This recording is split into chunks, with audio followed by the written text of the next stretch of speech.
Hello, Friday! Welcome! Today we read chapter 17.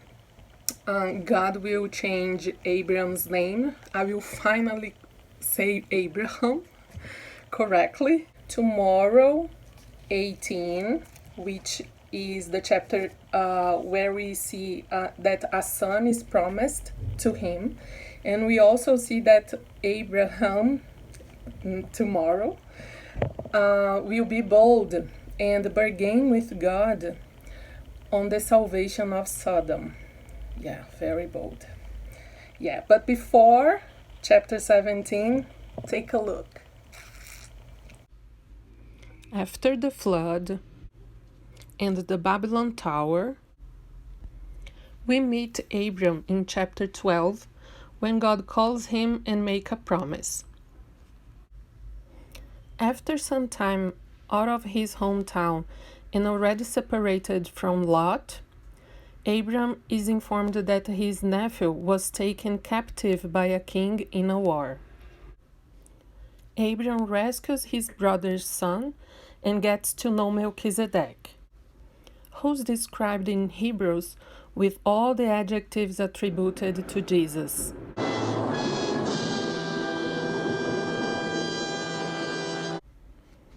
And Melchizedek blesses Abram.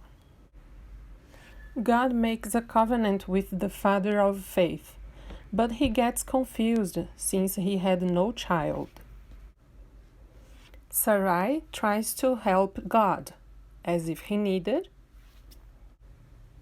and Ishmael is born. Now that you have your mind fresh on the events that already happened till now, chapter 17. Circumcision, the sign of the covenant.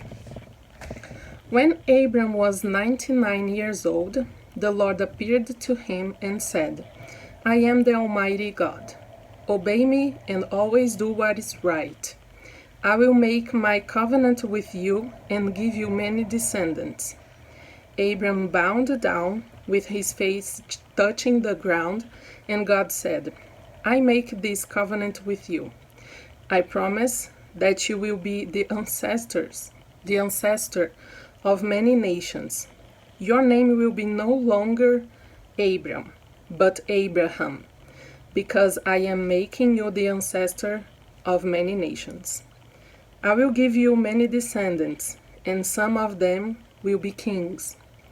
You will have so many descendants that they will become nations. I will keep my promise to you and to your descendants in future generations as an everlasting covenant. I will be your God and the God of your descendants. I will give to you and to your descendants this land in which you are now a foreigner. The Holy Land of Canaan will belong to your descendants forever, and I will be their God. God said to Abraham, You also must agree to keep the covenant with me, both you and your descendants, in the future generations. You and your descendants must all agree to circumcise every male among you. From now on, you must circumcise every baby boy when he is 8 days old, including slaves born in your homes and slaves bought from foreigners. This will show that there is a covenant between you and me. Each one must be circumcised, and this will be a physical sign to show that my covenant with you is everlasting. Any male who has not been circumcised will no longer be considered one of my people, because he has not kept the covenant with me. God said to Abraham, You must no longer call your wife Sarai. From now on, her name is Sarah. I will bless her, and I will give you a son by her. I will bless her, and she will become the mother of nations, and there will be kings among her descendants. Abraham bowed down with his face touching the ground, but he began to laugh when he thought, Can a man have a child when he is 100 years old? Can Sarah have a child at 90? He asked God, "Why not let Ishmael be my heir?" But God said, "No, your wife Sarah will bear you a son, and you will name him Isaac. I will keep my covenant with him and with his descendants forever. It is an everlasting covenant. I have heard your request about Ishmael, so I will bless him and give him many children and many descendants. He will be the father of 12 princes, and I will make a great nation of his descendants. But I will keep my covenant with your son Isaac, who will be born to Sarah about this time next year." When God finished speaking to Abraham, he left him.